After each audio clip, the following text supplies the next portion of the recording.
بدر میں بری طرح شکست کے بعد مسلمانوں پر حملہ کرنے کے لیے مکہ سے روانہ ہوئے۔ کافروں کی فوج مسلمانوں سے 3 گنا بڑی تھی۔ اس بار کافروں کے پاس جس کا نام خالد تھا،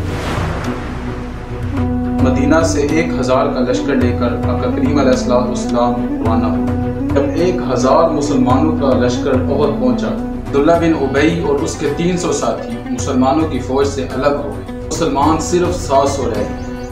ان کے سامنے 3000 کی فوج کھڑی تھی۔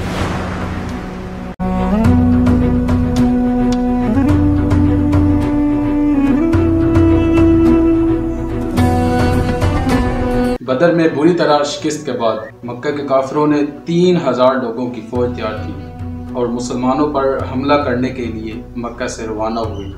مسلمانوں نے بھی مدینہ کے ڈیفنس کے لیے 1000 کا لشکر تیار کیا۔ اب پھر وہی بدر والا سسٹم کہ کافروں کی فوج مسلمانوں سے 3 گنا بڑی تھی، لیکن اس کے ساتھ ساتھ اس بار کافروں کے پاس ایک ینگ اور ایک عمدہ مہارت رکھنے والا ایک نوجوان بھی موجود تھا جس کا نام خالد تھا۔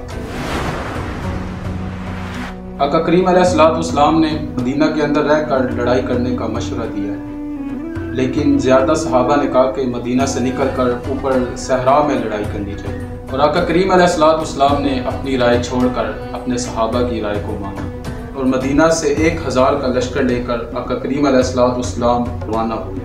آقا کریم علیہ السلام نے اس فوج کو 3 گروپس میں ڈیوائیڈ کیا: مہاجرین، اوس اور خزرج۔ اس 1000 لشکر میں سے صرف 100 لوگوں کے پاس زریں تھیں اور اس فوج میں 50 گھوڑے تھے۔ اس کے مقابلے میں 3000 کی فوج مکہ سے آ کر احد پر مسلمانوں کی فوج کا انتظار کرنے لگی۔ اس فوج کے سینٹر کو ابو جہل کے بعد مکہ کا نیا سردار ابو سفیان لیڈ کر رہا تھا، اور اس کے لیفٹ سائڈ پر ابو جہل کا بیٹا اکرمہ اور رائٹ سائڈ پر خالد بن ولید گھوڑوں کے ساتھ لیڈ کر رہے تھے۔ مکہ کے 3000 فوجیوں کا مقابلہ کرنے کے لیے جب 1000 مسلمانوں کا لشکر احد پہنچا، عبداللہ بن ابی جو منافقوں کا سردار تھا، اس نے کہا کہ ہم تو نہیں لڑیں گے بھائی، یہ تو خودکشی ہے۔ عبداللہ بن ابی اور اس کے 300 ساتھی مسلمانوں کی فوج سے الگ ہو گئے۔ یہ کوئی منافقوں نے سازش کی ہوئی تھی یا جو بھی تھا۔ اب مسلمان صرف 700 رہ گئے اور ان کے سامنے 3000 کی فوج کھڑی تھی۔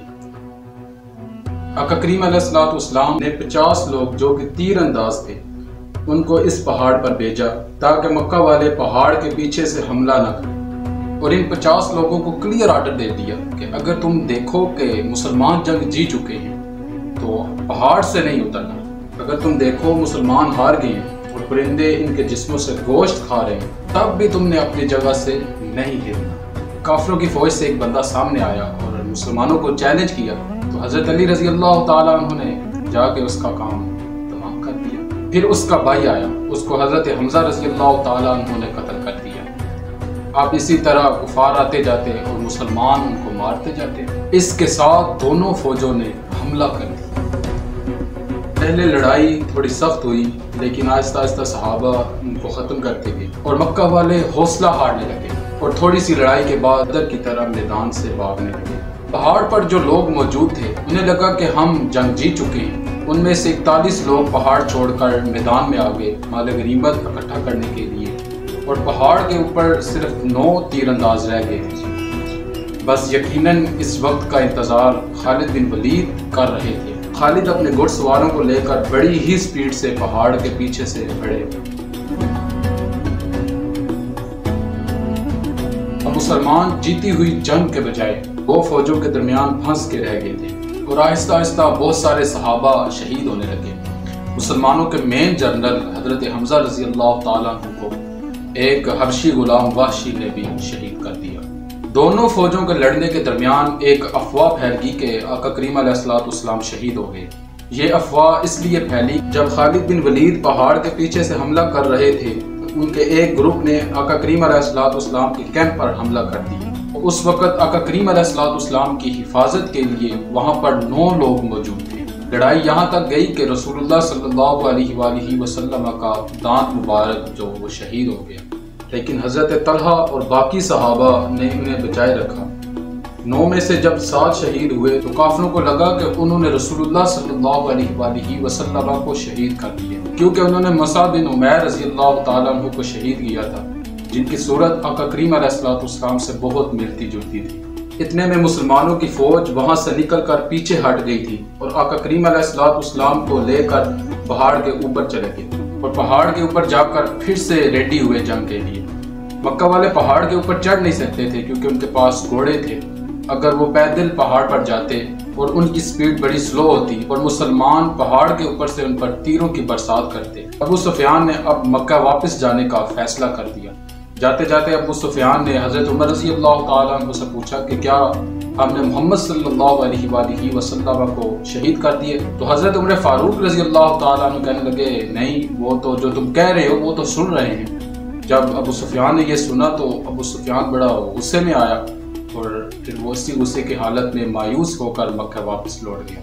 کچھ مورخین لکھتے ہیں کہ یہ جنگ مسلمان ہار گئے تھے، لیکن زیادہ مورخین لکھتے ہیں کہ جو کافر آئے تھے مکہ سے اس مقصد سے آئے تھے کہ وہ آقا کریم علیہ السلام کو شہید کریں گے، لیکن ان کا کوئی مقصد بھی وہاں پر پورا نہیں ہوا اور وہ مایوس ہو کر واپس لوٹ گئے۔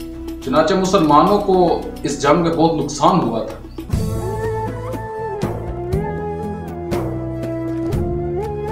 لیکن ایک چیز جو مسلمانوں نے یہاں پر سیکھی کہ جنگ کے دوران اپنے لیڈر کے آرڈر کے خلاف نہیں جانا۔